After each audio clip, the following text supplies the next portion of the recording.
Recording.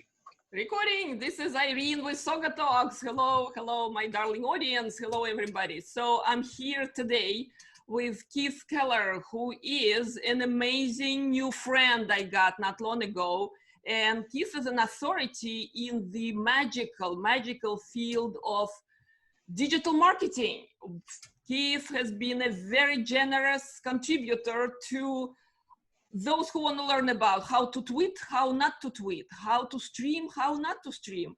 So in my business and technology agenda here at SaugaTalks, I'm so happy to have Keith here with me because we will talk about how business to business marketeers or anyone basically can get advantage and educate and start, being productive in this digital world of social media. Keith, welcome. Oh, thank you so much. Look at what we're doing here. I'm in Melbourne, Australia. It's already tomorrow. It's already tomorrow. It's already tomorrow. We're so far away. We're so far away, man. Tomorrow, yeah. In Australia, people, you're so advanced. You know where tomorrow starts when we just sleeping, right? And you know how it's going to end. Amazing. That's right. Amazing. Absolutely. So thanks for joining today. Keith, I wanted to talk to you about a few things, all right? Because I know you can do a lot. You can teach people, you can coach people, you can blow up the digital content out there, and we don't need to prove that you're successful in doing that. We know it. But me coming from many years in corporate world, me coming from technical background and helping one of the biggest vendors on earth growing their presence in the digital world, okay?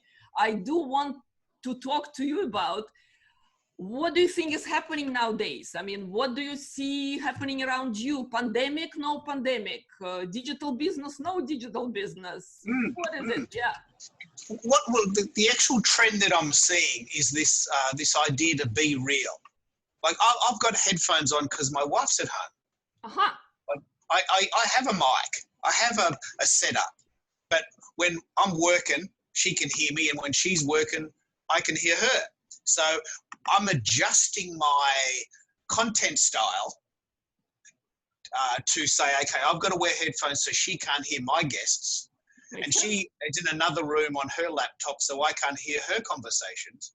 And so in a way, we are now creating a flavor where it's actually okay to have that work from home look. Maybe 5 years ago, people wouldn't accept this look. We have to get suited up and we go into the city and we have an HD video in the street and there it is. And we look so marvelous and it looks like we're on TV. And that's great because that stuff is great.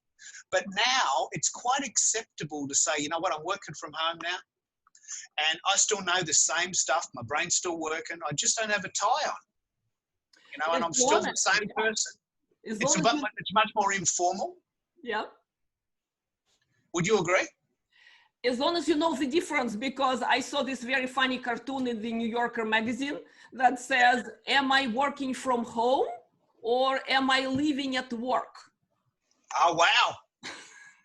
Oh, wow. Geez, that's good. Let's play up on it. What do you think of that? It's brilliant. It's brilliant. And you have to see this cartoon. I'll share it with you. Absolutely. It's fabulous. Man just buried in paper and computer and all his work stuff. And he's telling to his wife, do you think I work from home or I live at work? So yes, this is the new reality. So yeah, how is it working for you, Keith? Well, look, that's a really great question. I wasn't expecting this, but I've got a very good answer. What we do, this is just to give you an example of what we do. Every morning, at 7 a.m., we go for a walk and we get a coffee. And what that does for my wife, who's working at home and not used to it, is it simulates the trip to the city. We've sort of told the universe, okay, we still need to get a coffee and we still need to pretend we're going to work. So we actually leave the house and we go to a coffee shop and we get a coffee and we walk around the block. And that simulates her commute in a way. Okay. It's like she's telling her brain that this is my work time, and then when I'm at home, but I'm actually at work. We set up a desk in the spare room. And then at 5 o'clock, we down tools and we go for a walk, and that simulates her commute home. Okay. And she goes, so how was your day? Oh, well, I had a chat to this guy and this was okay and this was a bit challenging. And how was your day? Oh, I had this great interview with this cool Russian living in Connecticut, Yep. and that's going to go on the internet. And so we have this sort of what we call top and tail. We work from 8 till 6. This is like in programming brackets, right? You're opening brackets, closing, yeah, compartmentalizing, right? Compartmentalizing. So at 5 o'clock, we down tools, we go for a walk, and then we get back about 6 o'clock, and we cook dinner, and we have dinner together, and we have a cup of tea and watch TV in the lounge room, which is a different room with no computers in it. And I've never actually said it this way before, but you're exactly right. If you don't do this well, you could be forgiven for thinking that you're living at work as opposed to working from home. It's a very different mindset. Yep. And we make a very deliberate effort to work when we're working and be home when we're at home, even though they're actually geographically in the same position.